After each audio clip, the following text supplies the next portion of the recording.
Ушул январь бүтүп, февраль, март айларында бир гана малчылар гана жутабастан көбүнчө ушул тоодогу жапайы жан жаныбарлар дагы жуташат экен. Жуташат экен дегени бул тамак аш жемдин жетишсиздиги. Ошол Кыргызстандын мергенчилерине кошумча айта кетейин, бир гана ушул атканды биле бербестен ушундай жапайы жан жаныбарларга дагы жем, дан чачканды дагы жасасак жакшы болот экен. Бизде жапайы жан жаныбарлардан көбүнчө кекилик жана чил көп, мындайча айтканда. Чыныгы мергенчи жапайы жаратылышка эч кандай зыян келтирбейт. Бул тескерисинче мыйзамдуу мергенчи кекилик, чил аябай көбөйүп кеткен жерде албетте ал жерде оорушат кекиликтер. Эмне үчүн оорушат? Тамак аштын жетишсиздиги, ошондой эле коопсуз жайдын жетишсиздиги. Тамак аш жетишпегенде буларда организминде иммунитет түшөт, ошондой эле запас майлары түшөт, депо жиры деп коет. Бул деген сууктан ошондой эле организмге энергия берүүчү азык деп эсептелет. Колдон келсе ушундай жан жаныбарларга ушундай убакта жем чачып турайлы. Бул жерде ата бабабыздын айтымы боюнча кыргоол, жапайы тоок, фазан болгон эмес экен. Жакшы пландар бар ушул жылдары ушул жерге ошол кыргоолдун 20-50 баш алып келип кой берели деген. Ошол ийгиликтер барыңыздарга.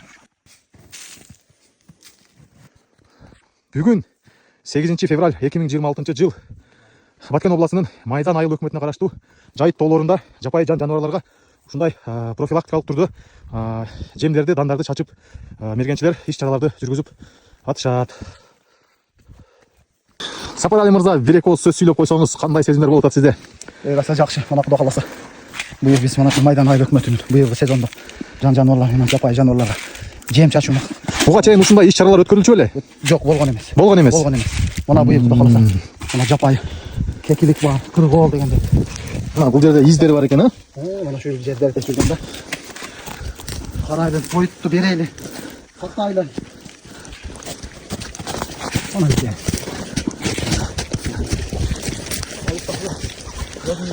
Саламатсызбы, урматтуу Азиз мырза, кандай сезимдер, кандай ойлор болуп атат, бир айта кетсеңиз. Саламатчылык.